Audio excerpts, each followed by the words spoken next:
성도 여러분 안녕하세요. 오늘도 로마서 8장을 묵상할 텐데요. 로마서 8장에 아주 중요한 단어가 나옵니다. 반복해서 나와요. 육신과 영이라는 단어예요. 누차 말씀드렸지만 여기서 말하는 육신은 우리 몸뚱아리를 말하는 게 아니거든요. 영도 대부분 성령 하나님을 말합니다. 이렇게 성령 하나님과 나란히 그 육신이라는 단어가 쓰였을 때에 이것은 아담 안에서 우리들이 물려받은 죄된 본성을 가지고 있는 인간의 모습을 나타낸다라고 말씀을 드렸어요. 그러니까 육신의 생각은 하나님과 원수가 되나니 육신의 생각은 사망이요 라고 할 때 뭐 사람 몸뚱아리 갖고 생각하는 것 이런 걸 말하는 게 아니잖아요. 어떤 세상적인 생각, 죄된 생각 그런 그 육신의 생각들을 말하는 거잖아요. 로마서 8장에 이런 의미로 아주 무더기로 쓰였단 말이에요. 육신이라는 단어가 참 독특한 의미를 내포하고 있단 말이에요. 그래서 이 육신이라는 단어가 성경에서 어떻게 쓰여졌는지를 한번 여러분들에게 소개해 드리려고 합니다. 오늘은 그냥 로마서 8장하고는 분위기가 다르게 그냥 인간 몸을 나타내는 단어로 쓰이는 경우가 많아요. 이런 경우도 있습니다. 그러나 이제 성령 하나님과 대비해서 말씀하고 있지는 않지만 대체적으로 많이 쓰였어요. 한번 읽어볼 테니까 여러분들이 감을 잡아보세요. 에베소서 5장 30절 우리는 그의 몸의 지체이니라. 몸의 지체들, 손, 발 뭐 이런 거 그것의 합산으로서의 어떤 몸 이걸 나타내는 거예요.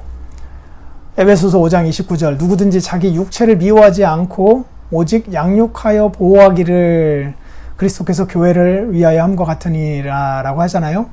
여기서도 우리의 몸이에요. 육체. 어떤 나쁜 의미가 없어요. 에베소서 6장 12절 우리의 씨름은 혈과 육을 상대하는 것이 아니요. 이 육이라는 단어가 똑같은 단어예요. 같은 단어들만 말하고 있는 겁니다. 이것도 혈과 육, 우리의 몸뚱아리를 말하는 거죠. 고린도전서 5장 5절 이는 육신은 멸하고 영은 주 예수의 날에 구원을 얻게 하려 함이라. 이것도 몸은 죽지만 영은 예수의 날에 구원을 얻는다라고 하는 의미로 쓰인 거예요. 고린도전서 15장 50절 형제들아 내가 이것을 말하노니 혈과 육은 하나님의 나라를 이어받을 수 없다. 그렇잖아요.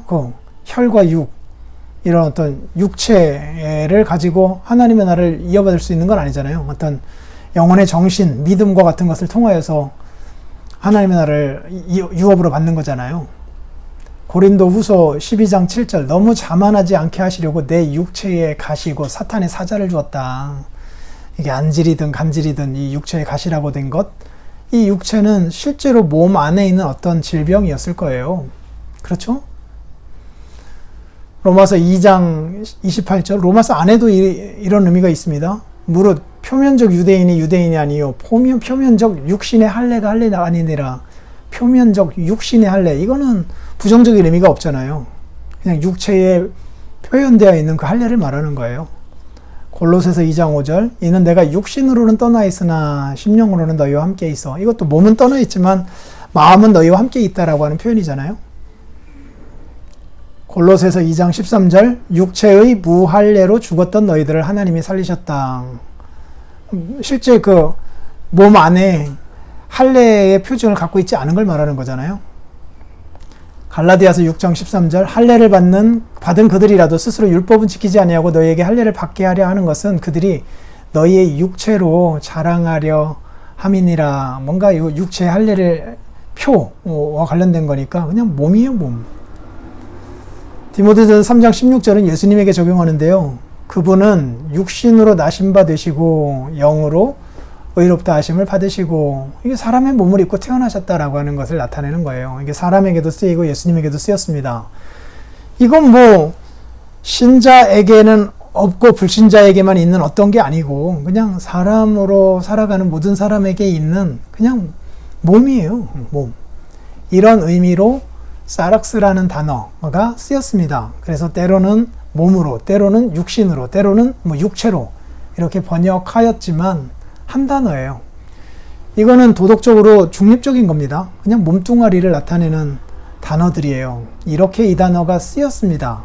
그런데 로마서 8장은 똑같은 단어가 다른 의미로 쓰이고 있다는 게 문제인 거잖아요. 그러면 그 의미는 또 내일 살펴보도록 하겠습니다.